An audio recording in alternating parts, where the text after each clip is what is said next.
Припинок. Станція метро Автозаводське. Наступний припинок Капушкіне. Наступний припинок Капушкіне. Осторожно, двери зачиняются.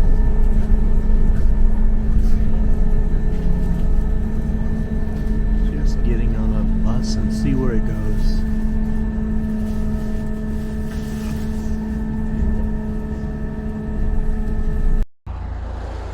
Well, good day, everybody. It's like what, 20th of March, 2024. I think sometimes I say 23 by accident still. But anyway, I got on a bus. Don't know where the heck I'm at. Hair's getting in my way here. And yeah, I'm just gonna see what's going on here. I hope I can find my way back home. Talk about a little bit of news here, mostly about what's, you know, the same thing that's going on in Europe. But I'll show you my surroundings here a little bit first here. Near the sport arena.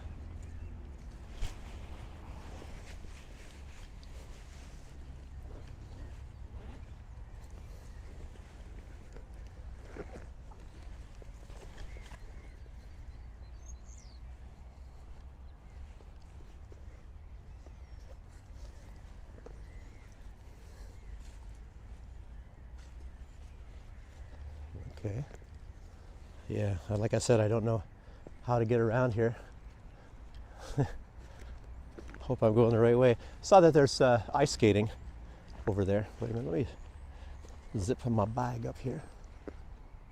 As I said, there's a sport arena around here. You tell me what is played here. Obviously, one of them is basketball.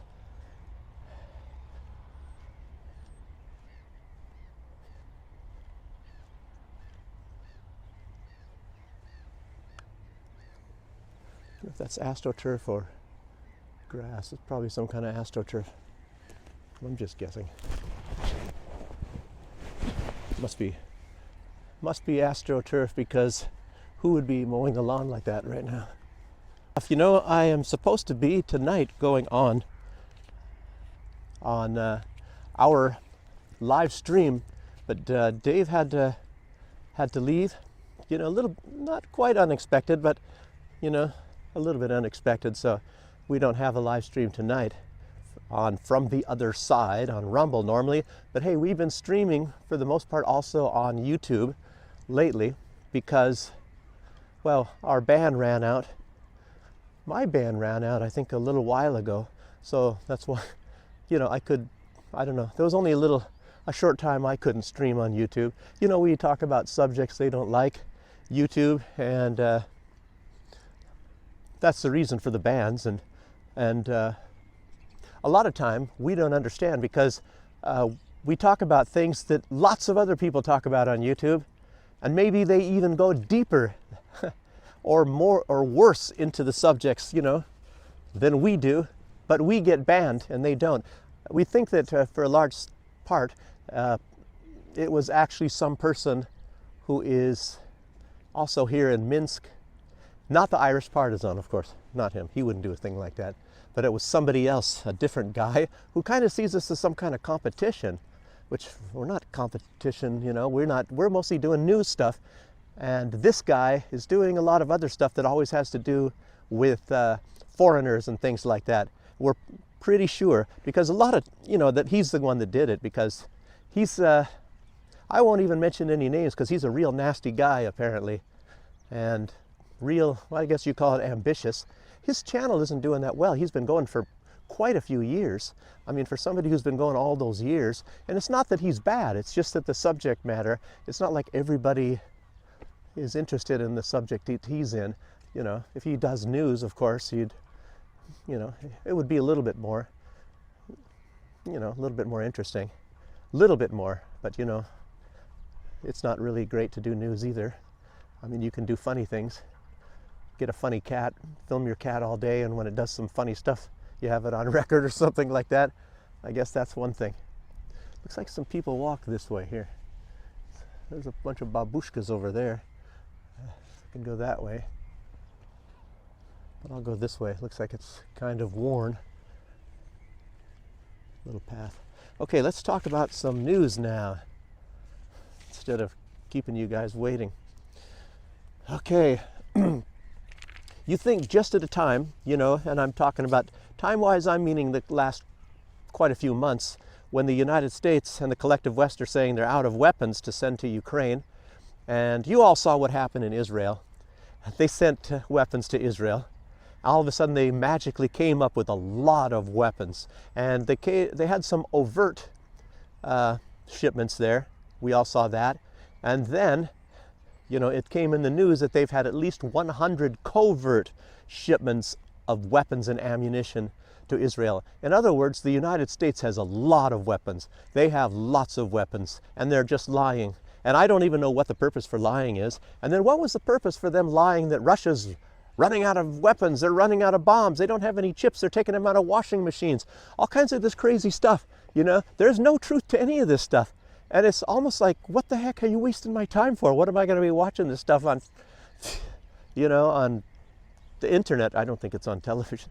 Well, maybe it is on television. Ursula von der Leyen or something like that, talking about the computer chips, taking them out of washing machines. I think she even said that not long ago, out of refrigerators. I don't know what she says, you know? I mean, I don't know. These people, you know, it makes you wonder, do they think that everybody is really, really stupid, or they're just doing it to catch the stupid ones on public consumption, you know, thinking that there's enough stupid people that's going to buy into this stuff. People unaware, or maybe just people that don't have the time to actually find out what the real truth is. But then, of course, what's the problem is when somebody really does find out what the truth is, and then they realize they've been lied to all the time, it's like, why would you listen to them again?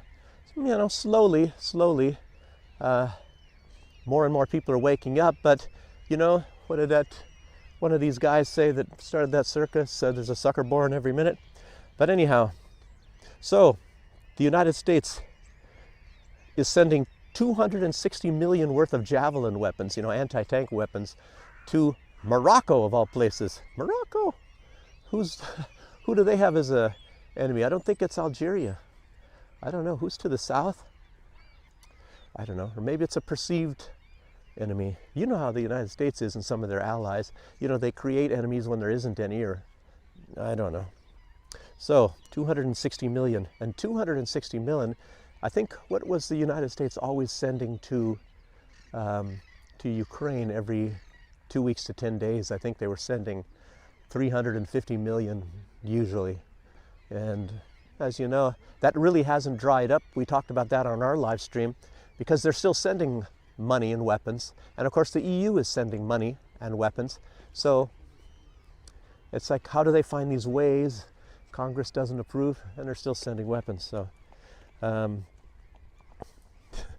and Israel, they already had a lot of massive weapons. And, you know, they don't have any needs for Javelin. They never sent any Javelins to Israel because it's not like Palestinians have tanks.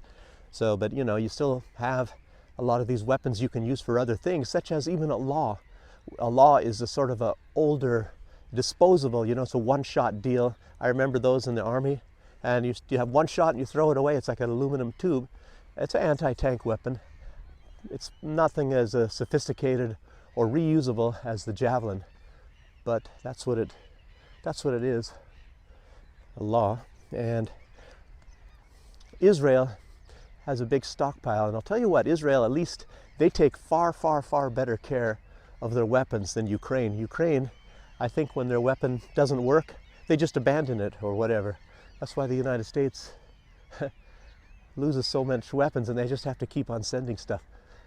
And of course the Russians are far, far better at blowing up the weapons or disabling them than the Palestinians even are.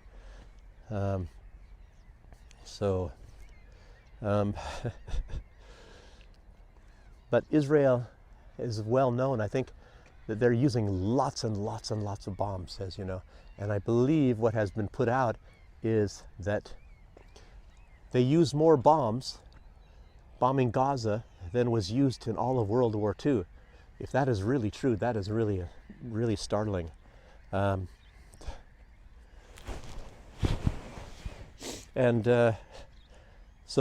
what I'm trying to tell you is the U.S. and most all the West on command is lying to the public, even when they say Russia is out of weapons, you know. You all know that. Getting also drones from Iran, and apparently they got some at the very beginning before the special military operation began, and that was it. And they never got them again. And I think Russia just copied those, made their own drones, and that's been the case the whole time. I don't know about North Korean weapons. I doubt if they're coming there either. But I don't know what purpose for all the lies are anyway. And what you have to do is you think about when you think about any of this kind of stuff, think about the assassination of John F. Kennedy. You know, think about Operation Northwoods. You know, that's when, well, John F. Kennedy was the president at that time, so it was before his assassination. And of course, he didn't go for it. And I'm not saying that that was the reason for John F. Kennedy's assassination. There are a lot of things. Maybe the fact that he knew that Israel was building nukes, and you know, Israel didn't like that. Some people suspect Israel was involved. But anyway, that's another stuff. And Operation Northwoods, anyway, that was when they were supposed to paint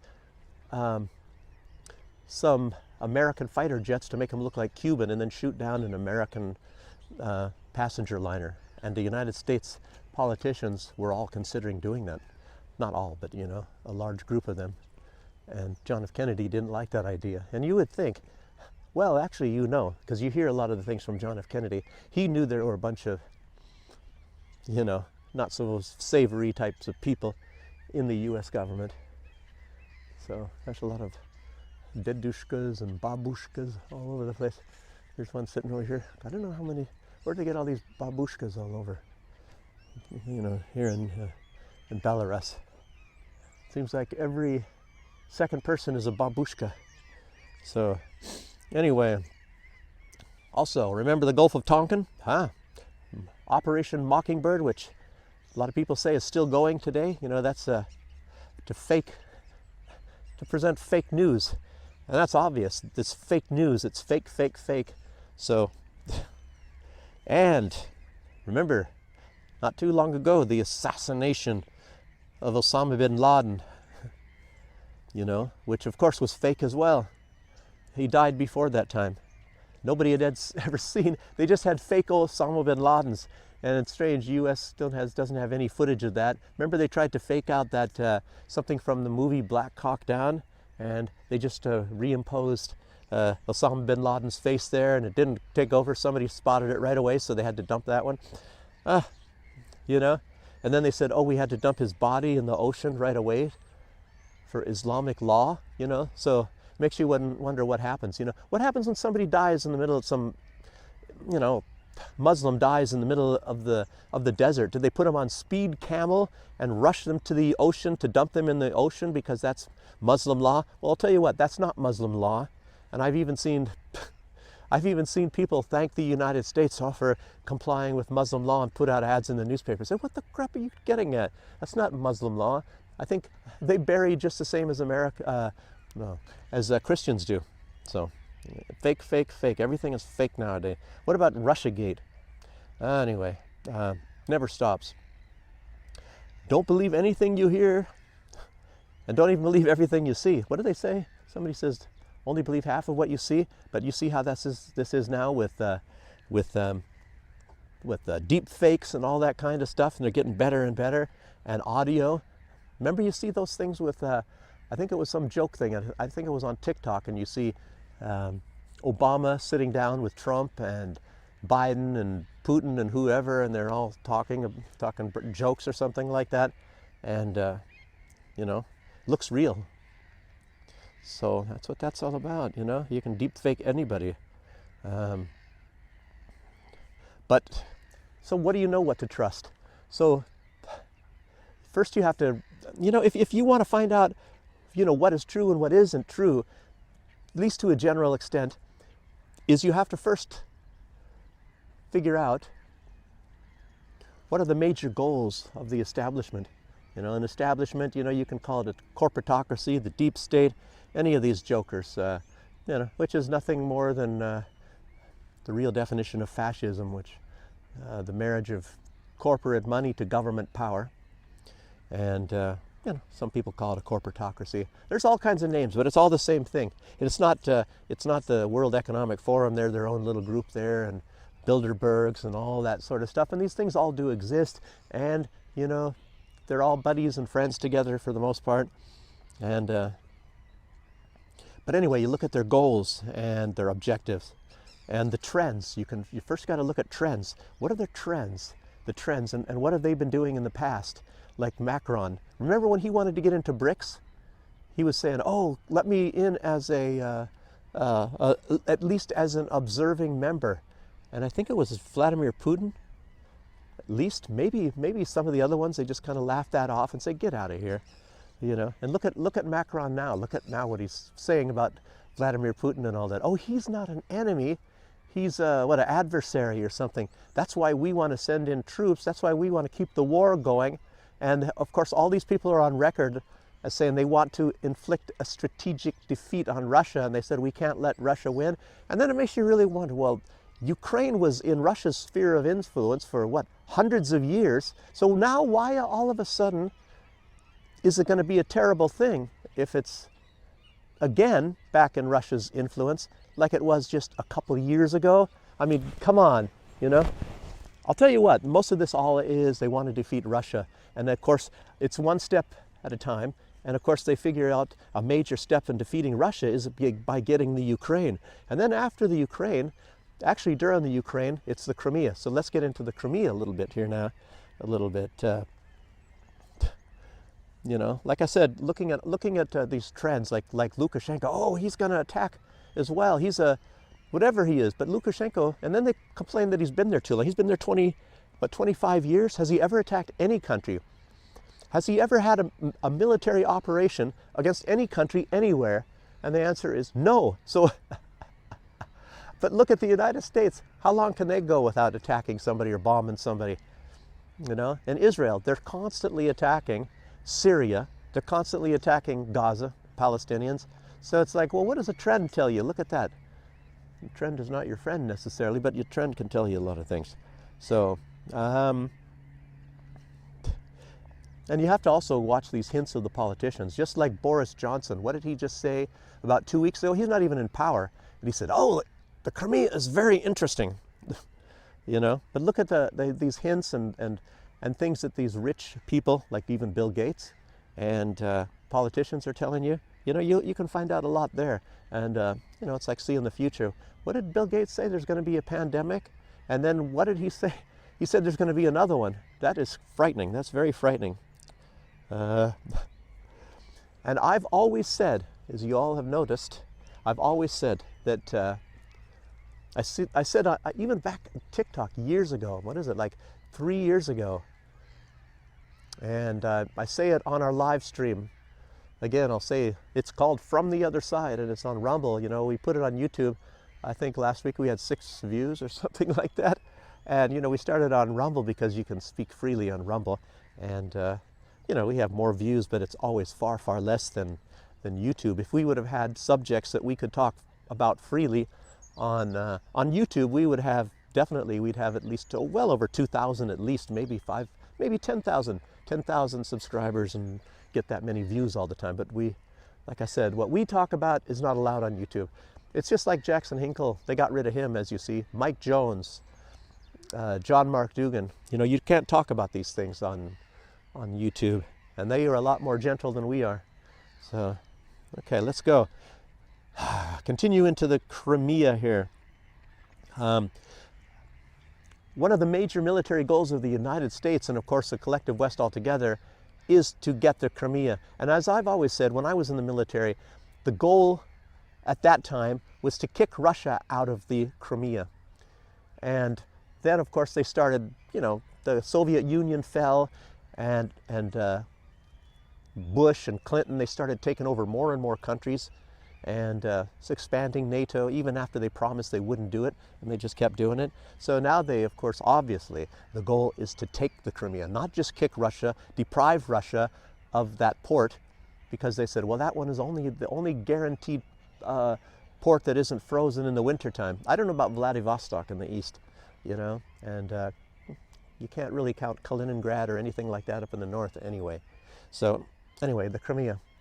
And of course, get the Crimea and then you can control the Black Sea, which is, a few countries, maybe you have to be friends with Turkey, I guess. Turkey's got to let you through unless you're going to be making war with Turkey.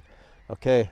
And Ukraine knows that turning over the Crimea to the west, led by the United States, will wipe away a large portion of their war debt, obviously. I'll tell you what, that's what the promise is, and that's why they just kept saying, give us more weapons, give us weapons, give us weapons. You can't possibly think that Ukraine is going to be able to pay back billions and billions. What is it, to the United States? Over 100 billion, and I can't remember even how much they owe the European Union. Well, what about other places too? This is a lot of money, and the country is basically destroyed. What about rebuilding the country? What is all this going to cost?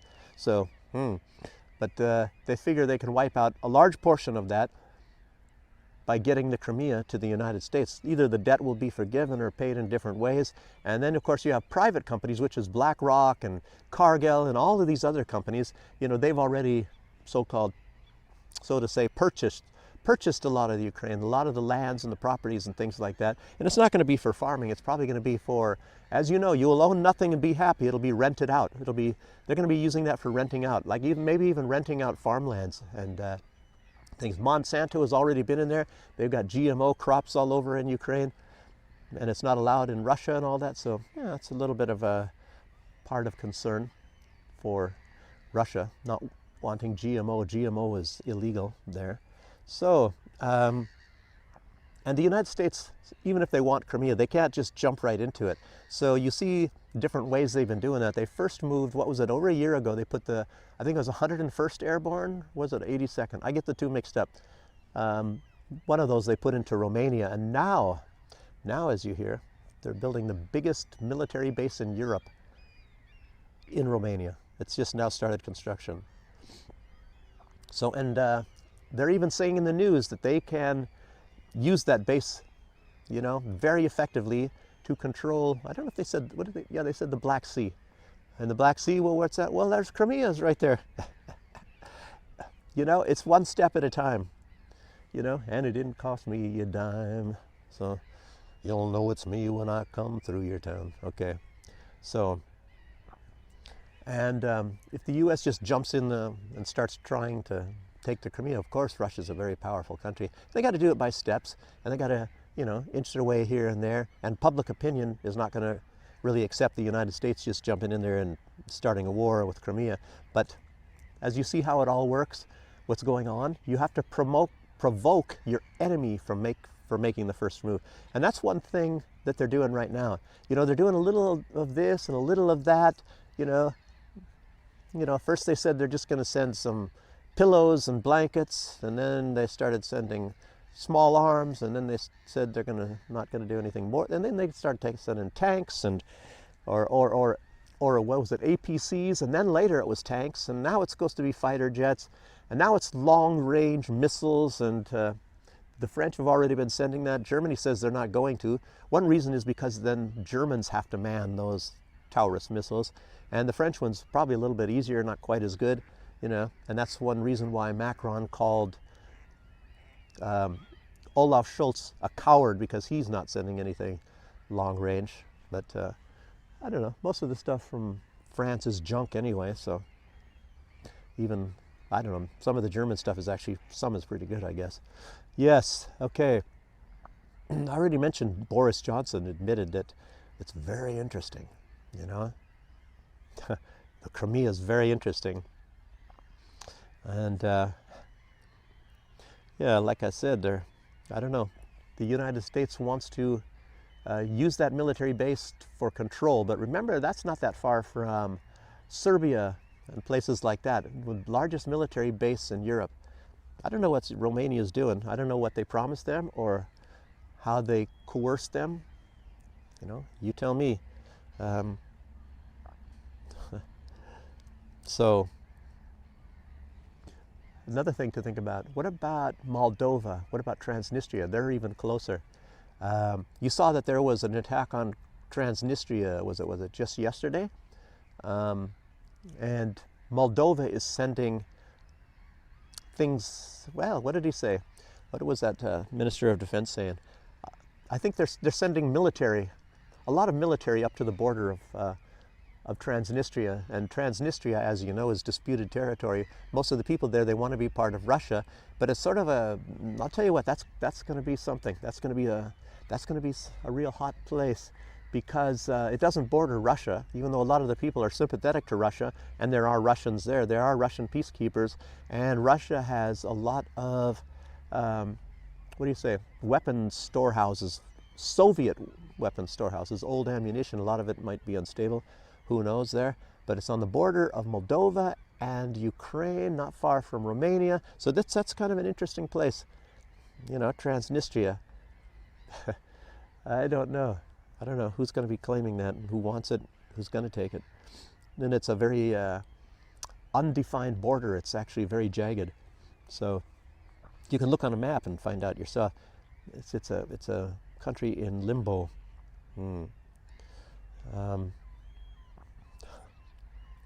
But the United States, of course, and NATO, they're putting Moldova into NATO. They're saying they're putting them into the EU, and they're putting them into NATO. As far as I'm concerned, there's not that much difference, really. That's the EU is nothing more than a political part of NATO, located over in Europe. You know, they're almost one and the same. You know, what about Ursula von der Leyen? She used to be the Minister of Defense for Germany, and now she is the President of the EU. So a military person. Nobody voted her in. She's unelected, by the way, just like a lot of those other jokers that are in there. So that's they're actually just designed like that. They're joined to the hip. They're actually in where are their headquarters? The EU is in Brussels, and the NATO is in Brussels. What about? There's also the SHAPE Belgium. Supreme Headquarters Allied Powers Europe, SHAPE. And I've been there a few times, and I, like I said, I used to work for some pretty high big boys, and my boss was one of the major bosses, and I had to take him there a few times to SHAPE Belgium. So, and that's all I'll say about that. If I told you more, I have to kill you. So you don't want to hear about it. No, just kidding.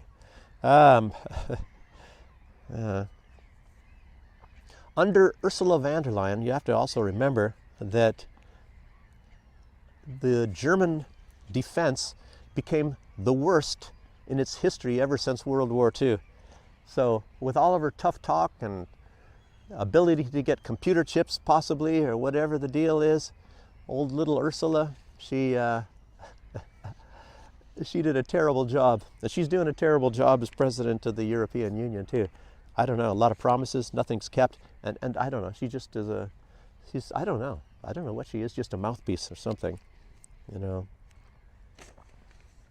Yeah, Ursula von der Leyen. Borrell, I don't know. I don't even know what he does, to be honest with you. So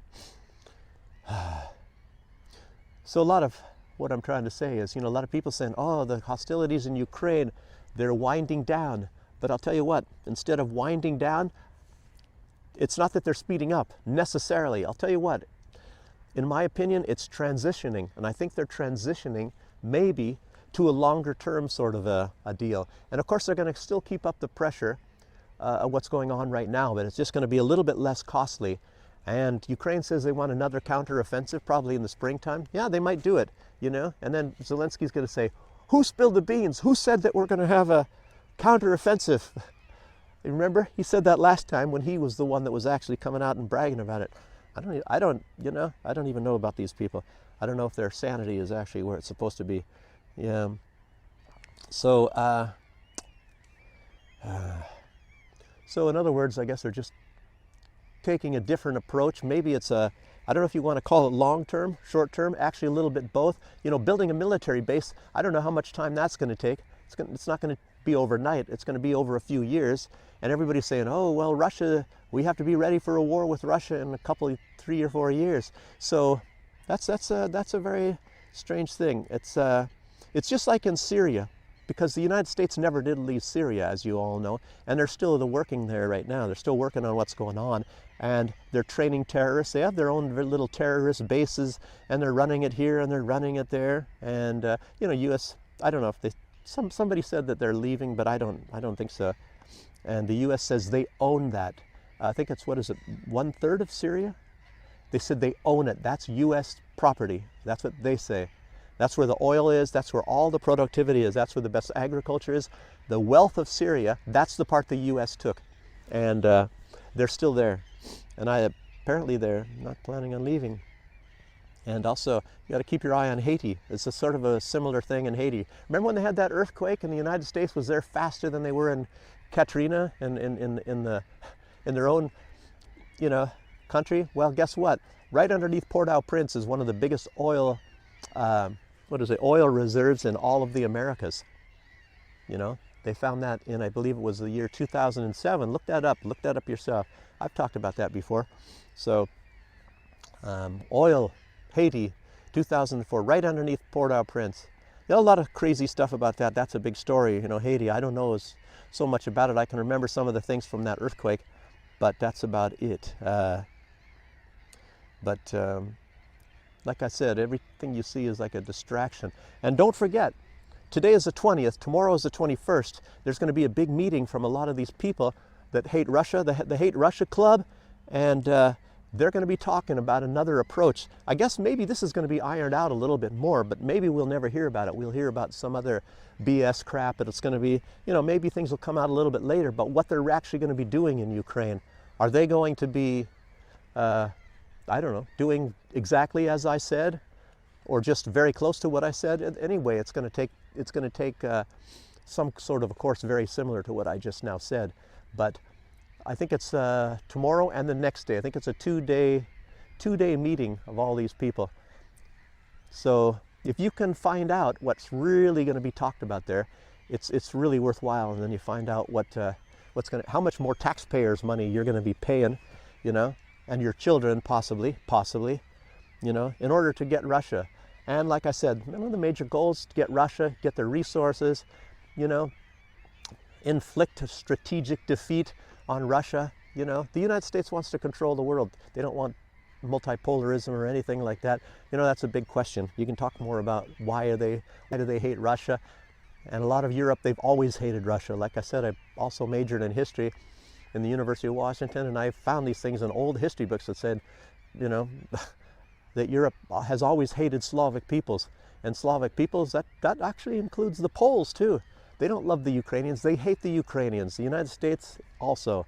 But the Europeans, they hate the Ukrainians. And the Ukrainians, I don't know what it's going to take for them to one day wake up and realize that. But they've already been turned, well, what do you say, Nazified. I don't know if I'm able to say some of these words. Nazified. They've been Nazified, as you all know, since the 1950s, since right after World War II.